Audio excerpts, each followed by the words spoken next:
welcome back to podcast Kadang Gini. Loh kok udah welcome back aja? Perasaan baru episode pertama deh. Oh iya ya.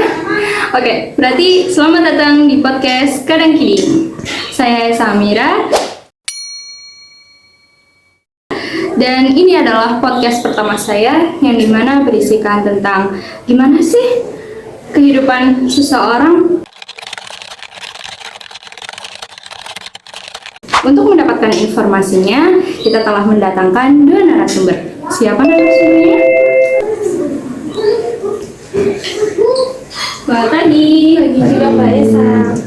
Saya sudah mendatangkan dua narasumber yaitu Mas Kaisang. Ya saya sendiri. A few moments later. Mas Kaisang dan Mbak Kahiyang. Gimana kabarnya Mas Kaisang dan Mbak Kahiyang? Alhamdulillah baik. Kalau Mas Kaisang sendiri? Ya kayak biasanya.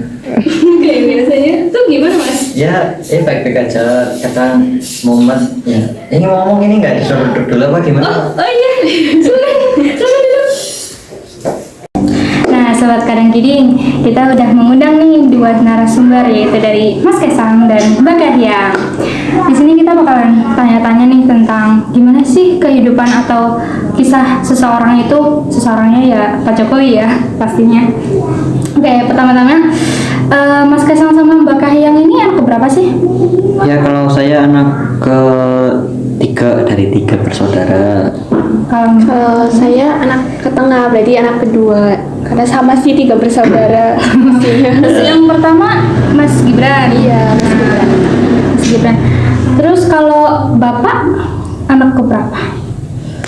Ya nggak tahu, tanya saya.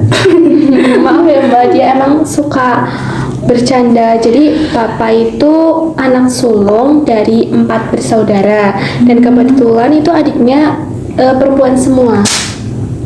Oh. Terus kalau sosok kepribadian dari Pak Jokowi itu gimana? Ya Bapak itu orangnya sabar ya, tapi galak, bisa dibilang galak juga. Ya kalau kata Mas Gibran, orang sabar itu galaknya lebih menakutkan. Terus kayak dalam situasi apa itu kalau galak? Ya paling masalah pendidikan ya, sekolah gitu. Kalau ke Mbak Kahiyang? Pasti sih jelas sama semua gitu, galaknya nggak cuma ke satu anak.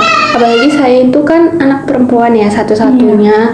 Bapak itu emang tegas banget kalau masalah pendidikan buat anak-anaknya. Ya emang sih kayak orang tua itu kan pasti ingin yang terbaik lah. Terus pendidikan dari Pak Jokowi ini gimana dari kecil sampai? Kalau Bapak ya SD-nya itu di SD Negeri 112 Tirtoyoso, terus SMP-nya SMP 1 Surakarta, terus SMA-nya SMA 6 Surakarta. Ya kalau kuliahnya di UGM. Oh ya berarti Pak Jokowi itu kan orang Solo ya? Iya bener banget, Bapak asli Solo. Tahun berapa sih Bapak lahir? Bapak Nggak tahu, pokoknya tahu saya Bapak itu udah tua. jangan dengerin Mbak. Bapak itu lahir tahun 1961 bulan Juni kalau nggak salah ya. Soalnya tanggalnya juga lupa. Tapi kita tetap ngerayain kok setiap tahun ulang tahun Bapak. Jadi kita tuh kayak dapat notis gitu di smartphone sengaja kalau seminggu sebelum Bapak ultah baru kita inget biasanya. Tapi bulan kita inget kok. Ya semuanya sibuk, jarang kumpul, jadi ya sedihnya kalau masalah gitu ya suka lupa lah. Terus Bapak tuh pernah cerita tentang masa kecil Bapak nggak sih? Pernah lah, pasti pernah, apalagi sama anak-anaknya gitu ya. Kayak cerita dari mulai pendidikan, terus kehidupan Bapak waktu kecil. Cuman ya gitu, saya juga kadang suka lupa apa yang diceritain gitu. Salah salah satunya Bapak pernah cerita ya, katanya waktu kecil tuh Bapak hidupnya sederhana banget. Bahkan tinggalnya itu di kontrakan kecil. Gitu. Kontrakan kecil? Iya. Lah apa ya tuh Mbak? Aku wis kelalen. Iya, kamu kok jadi orang pelupa banget ya. Bener Mbak Esa, jadi dulu tuh Bapak tinggal di kontrakan sederhana gitu. Dulu waktu Mbah, iya Mbah itu bapak saya atau kakek. Jadi buat kalian yang nggak tahu, Mbah itu kakek ya. Tapi saya manggilnya Mbah aja ya, karena biasa manggil Mbah. Jadi Mbah itu dulu jualan kayu sama bambu di pasar. Terus Bapak itu suka ngikut gitu ke pasar, bantuin. Berarti dulu emang sederhana banget ya Bapak ya? Iya, sederhana. Nih ya, saya mau cerita kalau bapak itu pas kecil nakal loh. Nakal kenapa tuh?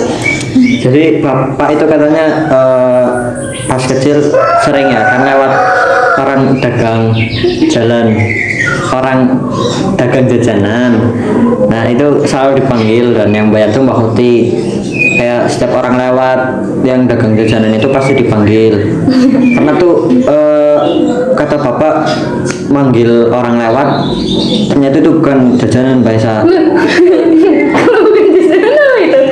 Jadi katanya tuh orang jualan batu bara. Jadi itu bapak dimarahin sama Mbak Putih. Oh, ternyata Bapak pas masa kecilnya ngeselin juga ya? Iya, kan sama kayak anak seumurannya. Dia juga kan nggak akan pernah tahu akan jadi presiden gitu Mbak Esa. Jadi dulu Bapak tuh pernah cerita juga, katanya pernah diusir dari rumah sama pemerintah. Diusir kenapa kalau boleh tahu? Kayak mau dibuat fasilitas umum gitulah. Terus kelanjutannya gimana tuh?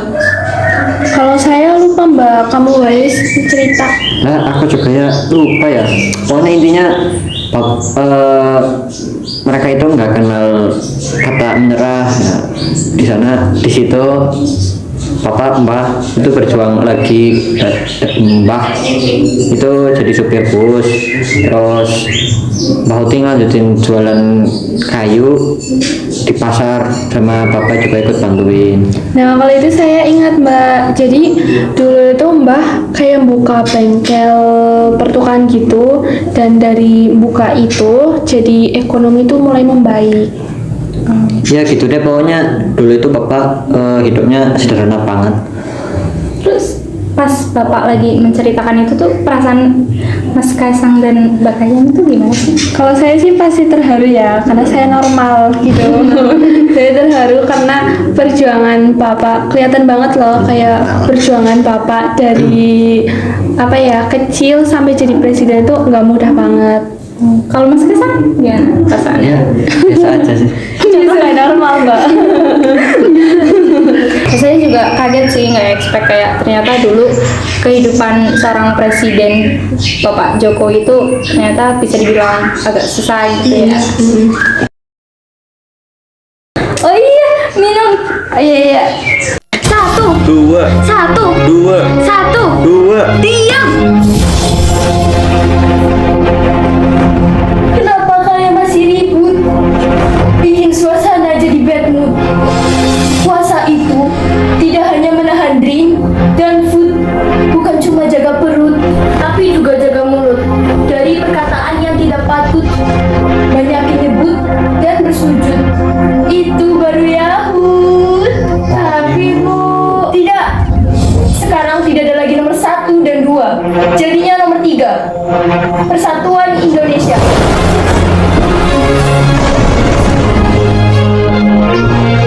Kita bersatu. Indonesia maju bisa terwujud sampai ke akar rumput. Jaya di darat dan di laut. Iya Bu, itu kami mampu. Tapi bukan itu yang kami maksud Bu. Kami sedang berdebat apakah ayat undang nomor 1 atau bersawal. Yang 3. Bersawal Bu. Tinggal lebaran lagi nak.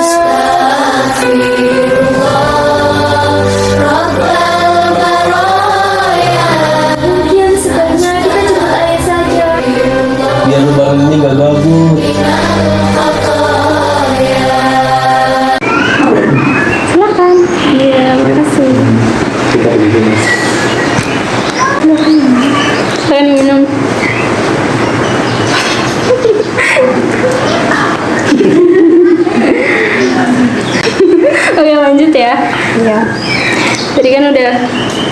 cerita-cerita tuh tentang masa kecil Bapak.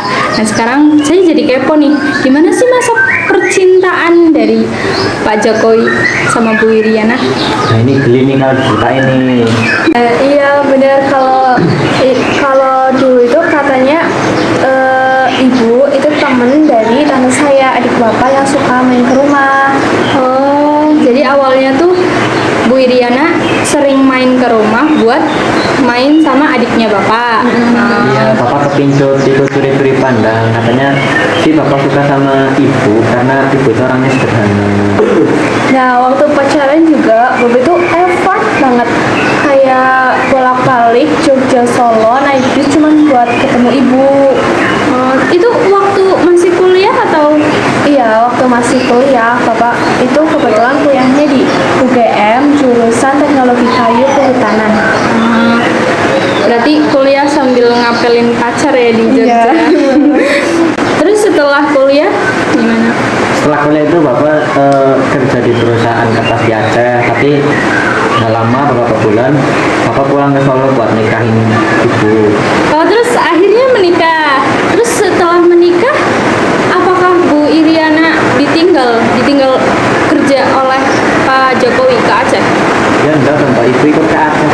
Oh iya, bahkan dulu itu mereka katanya tinggal di tengah-tengah hutan gitu, kayak hutan rimba, karena kebetulan Bapak itu kerjanya di situ. Jadi Bapak itu suruh nyiapin persemian pinus buat ditanam di hutan gundul gitu. Jadi berapa lama Bapak ada di Aceh? Bapak itu di Aceh berarti 2,5 tahun, tapi karena pas tahun keduanya itu Mas Gibran itu udah ada di perut ibu, jadi Bapak lebih memilih melahirkan Mas Gibran itu di kota Solo. Jadi pulang ke Solo. Terus waktu di Solo itu kerja apa? Bapak kerja di pabrik mebel, tapi setelah Mas Gibran lahir, Bapak mulai buka perusahaan sendiri. Perusahaan? Iya, perusahaan mebel, pabrik mebel. Nama perusahaannya itu CV Rakabu, diambil dari nama Mas Gibran. Oh, terus dari situlah perekonomian keluarga mulai membaik, berjalan lancar gitu ya? Awalnya iya, tapi karena bapak sering kena tipu, usahanya jadi nggak ada peningkatan. Tapi di situ bapak nggak nyerah, bapak minjem modal usaha dan ya di situ bapak mulai usaha lagi. Nah pas itu juga Bapak udah mulai ikut-ikut itu tuh pameran-pameran mebel gitu. Jadi waktu itu pembelinya itu sampai ke luar negeri. Pokoknya waktu itu usaha Bapak itu sampai ke luar negeri gitu loh. Oh, keren banget ya. Iya, bahkan waktu itu ada orang Prancis tuh datang ke usaha Bapak. Terus kata Bapak, orang Prancis itu tuh yang namain Bapak Jokowi. Oh iya ya, aslinya kan Pak Joko ya? Iya. Iya, katanya biar bisa bedain lah dari coklat-coklat yang lain gitu. Oh, iya. Terus sekarang pabrik mebelnya diterusin sama siapa? Kalau itu Kaisang Mbak, soalnya saya juga nggak tahu ya masalah kayak gitu. Kenapa bukan Mas Gibran? Ya kan Mas Gibran sibuk jadi wali kota Solo, jadi saya yang nerusin. Oh gitu. Saya jadi penasaran deh, Bapak tuh kalau lagi nyantai tuh ngapain sih? Bapak itu kalau lagi nyantai ya, kalau di istana itu sukanya bersatwa ya, bisa dilihat lah vlognya kan ada. Saya beri makan ketela. Sehari-hari mereka makan rumput, tetapi kadang-kadang kita beri wortel, kita beri ketela seperti ini. Terus kalau di rumah tuh main sama cucu-cucunya sering. Mau naik, Iya, mau Bapak naik itu kuda. lebih dekat sama cucu-cucunya daripada anak-anaknya. Makanya dilupain.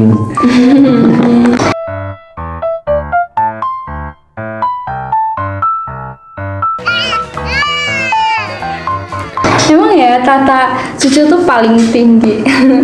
Nah, saya jadi penasaran nih, gimana sih awal mula Pak Jokowi itu masuk ke dunia politik? Kan emang aslinya kerjaannya tuh nggak ada hubungannya sama politik ya? Nah, Bapak kan ekspor mebel sampai ke luar negeri, ke Eropa, ke Timur Tengah, ke Amerika. Nah, di situ Bapak pas ke Eropa lihat kalau Eropa tuh bersih sama rapi, jadi Bapak tuh pengen Solo kayak gitu juga.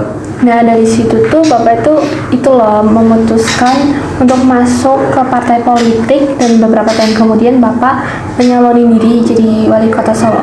Itu pas tahun berapa pas mencalonkan diri? Itu pas tahun 2005 dengan pasangannya waktu itu Pak FX Hadi Rutyatmo. Ya karena banyak yang suka sama Bapak, jadi Bapak jadi wali kota Solo sama periode, terus lanjut Bapak jadi gubernur DKI, terus sekarang juga jadi presiden Republik Indonesia. Ya saya cuma bisa diketahui singkat adalah gak bisa yang lengkap karena dia terlalu lama, saya gak pengen pulang ini. Oke, ini terakhir deh. Apa sih yang Mas Kaisang dan Mbak Kahiyang syukuri dari yang masuk sebagai keluarga ini gitu, keluarga dari Bapak? Ya bagus sih punya bapak kayak bapak saya. Terus apalagi ya? Ya, terus Ya lu bilangin aja sih, kayak ya saya bangga sama punya ibu kayak ibu saya, kakak kayak kakak saya gitu. kalau Mbak Kahiyang? Saya juga bersyukur banget terlahir dari bagian keluarga ini, dan saya bangga banget punya papa seperti papa saya. Malah diulangi lagi ya. Ya udah, berarti intinya ya semuanya bangga lah ya. Nah, Sobat Kadang Giding, itu dia bagaimana kisah dari presiden kita yaitu Pak Jokowi. Terima kasih sudah mendengarkan, dan terima kasih juga kepada Mbak Kahiyang dan Mas Kaisang sudah meluangkan waktunya. Sama-sama Mbak Esa, kami juga berterima kasih kembali, sebuah kehormatan sebagai bintang tamu pertama di podcastnya Mbak Esa. Ya sudah selesai. Alhamdulillah saya tak bulan. Oke, see you. Halo. Nah, Sudirman kan lo? Astaga, gua nggak lewat, Bray. Pak, tahu Sudirman, Pak? Saya tinggal sejauh, Kakak. Bapak Sudirman, Pak? Sukirman saya. Sukirman? Supriman. Supriman? Suciman. Sukichan. Pak? Tahu Sudirman, Pak? Ya. Nebeng ya? Ya. Lupa membawa dompet? Ayo, makanya pergi dari sekarang juga. Gunakan dana dimanapun kalian berada. Nanti dong kasih santai semua transaksi.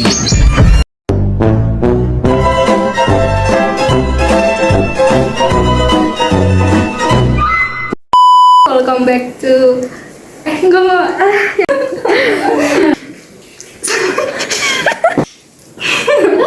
makasih ngomong. Selamat pagi. Oh iya, dia mau pagi lagi. Nah, Bombastic side eye. Criminal offensive side eye. 1, 2, 3.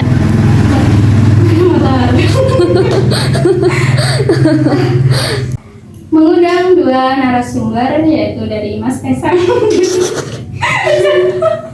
Ya kan senyum masa gimana gimana sih kita udah ya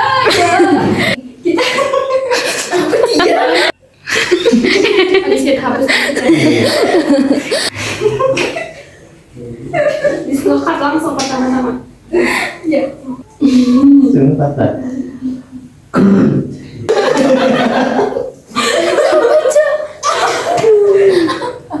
Kayak nafas harimau. Isiannya apa? Aduh, karena kamu nanti. Salah.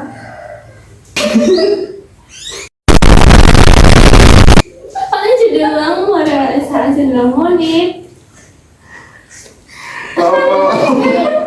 Ya benar kriuk. Ya benar kriuk kasih. Kunci apa monit cok?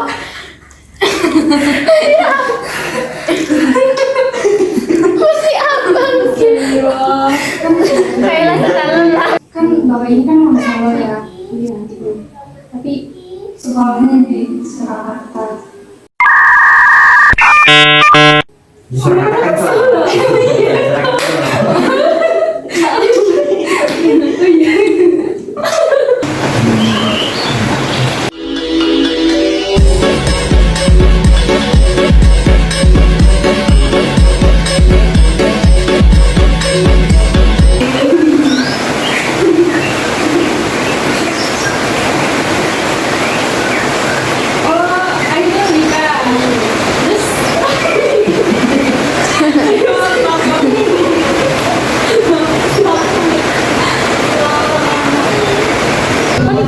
Aku chat sama.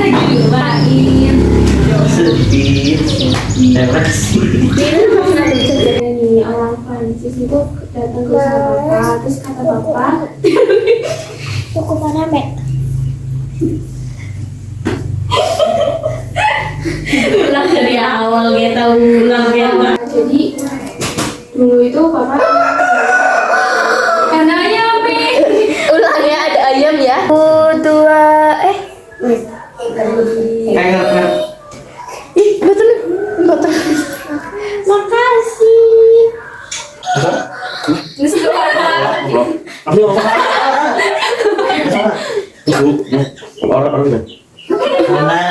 Orang ini sih. Coba sih. Apa ini? Ditawari ya. Cucu itu paling tinggi. Nah, saya jadi penasaran tuh gimana. Ya orang pelupa ya. Benar pasti apa lagi ngomong. Satu.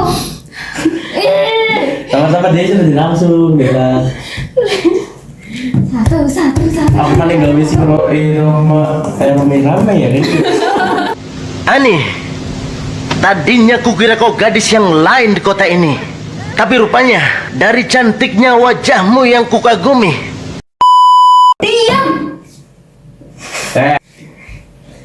Kasih anak guys. Kenapa? Kira-kira sama berarti nih.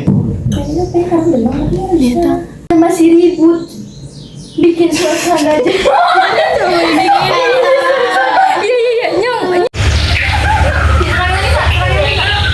Jalan no bro. Nah, dimanapun kalian berada. Satu dompet bisa digunakan. Satu dompet bisa Bisa digunakan untuk semua transaksi. ulang tahun weekend.